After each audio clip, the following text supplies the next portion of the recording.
Sabi daw nila, a man doesn't find completion until he finds his missing rib. That's hogwash. Drama. Dahil talaga ba, pag nagkaroon ka talaga ng asawa, magkakaroon ka ng completion? Ang dami-dami naghihiwalay, nagkakagalit, o kaya pinagtitiisan na lang yung kasal nila, alang-alang sa mga bata.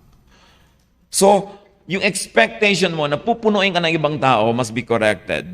Cast out your demons so you could be whole, healthy, and autonomous.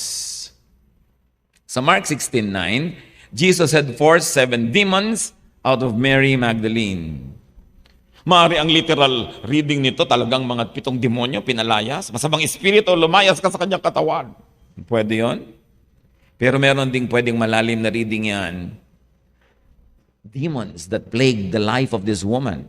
Attitude, emotional wounds, illusions, expectations, search for completion, trying to look for it from other people and other things. At nung natanggap siya ng Panginoon, siya'y minahal, naturuan, na-realize niyang ang Panginoon ang kailangan niya, napalayas yung mga demonyo sa buhay niya. At dahil doon siya'y sumaya at hindi na humiwalay sa Panginoon, sumama na katulad ng napakarami mga followers. Because sabi nga ng Panginoon doon sa babae sa balon, the living water will come from within.